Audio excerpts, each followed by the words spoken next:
Alright, you guys, welcome back to another U150 deck list. Today we're going to be going over Stage 1 Rush Updated. Now, if you read the PokeBeach article that came out 2 weeks ago, 3 weeks ago, some weeks ago that I did about the strategies of U150, you're already kind of familiar with this list. We updated it for a tournament that we had in December to counter certain matchups, but then we decided this was actually definitively the better way to play Stage 1. Stage 1 Rush also just has a lot of options in it right now. I mean, yeah, it is a deck that just has like, you know, 1-1 lines of a lot of things. So yeah, it's going to always have a lot of options, but this is kind of updated. If you haven't read that article, this is just going to give you a crash course to it. So we are playing Fairy Energies now, and the reason we're doing that is so that we can include Sylveon.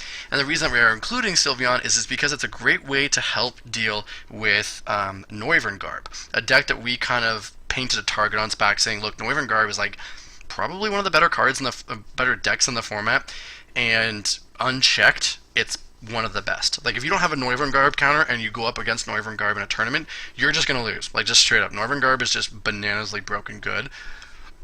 It just gets countered by a lot of stuff. So you have to have a way to deal with it, either by de-evolving Noivern over and over again, or just knocking out with Fairy. So at the time, there wasn't, you know, I will show you in a second, but this list is up to even more. But at the time, Sylveon was really the best Fairy attacker, and this deck was already playing the evolutions for Jolteon and Vaporeon, so it just kind of made sense to tech it in. And so that's where we changed to Fairy Energies, because a lot of these other attackers are using like double colorless energies and that sort of thing. So we added I believe the Celebi X is also new to help circulate the double energies that we have. If you notice, we also have counter energy in here now. But we have counter, boost, double colorless, double rainbow, and upper, basically all the best double energies. 2 of them do require you to be losing, a couple of them can't be attached to EXs, a couple of them only evolutions, that sort of thing. But, you know, this is our energy line. It's very thin right now. There's, what, a 7, 8, 9, 10, 11, 12. Very low for a U150 deck, but it still works out just fine. So, outside of that, the Pokemon that are new is actually the Weavile. The Rule of Evil we think is a very, very good attack, just kind of splashed into a lot of different decks, and there's a lot of cool things that can play around and with it, and especially since this deck does kind of focus on Tapu Koko a little bit to soften some stuff up. If you can do a Koko spread and a Rule of Evil to everything, you're going to be in business. And so we were able to play the Mr. Mime, we were able to play the Psychic or Fairy Mr. Mime because we have Fairy Energies, so switching off of Psychic Energies to Fairies, we still get that cool, like, juggling if you ever need to, I suppose. But Weavile is new to the deck if it's been a while since you saw the list. Oricorio is also new in the list. It's a great splashable Pokemon to help deal with Rule of Evil snipes. You know, you can Rule of Evil, and if they don't heal, then they really only need 3 Pokemon in their discard pile to do 20 to a Claydol and 10 to a Porygon to take 2 knockouts. So Supernatural Dance, a great way of finishing some stuff off, specifically, especially if you can't hit a double energy for Koko. Corio can finish all those important Pokemon off.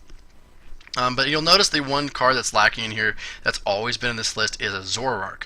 Now, we took the Zoroark line out in favor for stuff like the Celebi and that sort of thing, but we also are playing the new Tapu Lele in here. We are playing Fairy Energies, and this Pokemon is bananas good.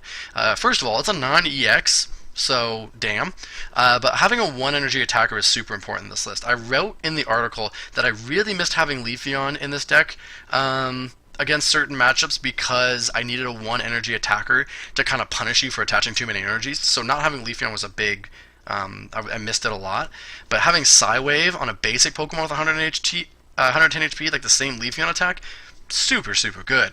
It means that Noivern can't go out of control because Psywave's just going to bop it. Like, they can't start attaching too many energies because you'll just be able to use Roseanne's Research to grab a Psychic Energy and a Lele and bop it pretty hard. So that's awesome. But then also Magical Swap, move any number of damage counters on your opponent's Pokemon to any other Pokemon any way you like. You can use a counter energy if you're losing to do that, and you're almost always going to have spread around through Koko and Weavile.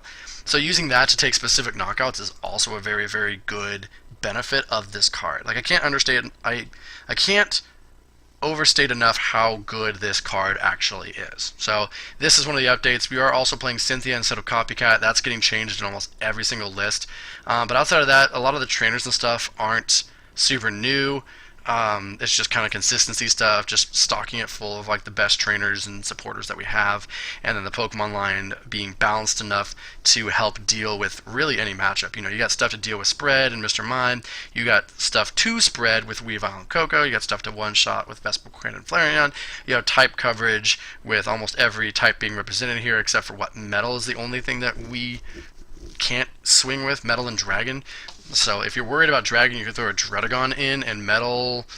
I mean, I suppose you could do a Cobalion Steam Siege now that you have Counter Energy, but that'd be the only other thing, I guess. But actually, Cobalion Steam Siege would be really good in this deck.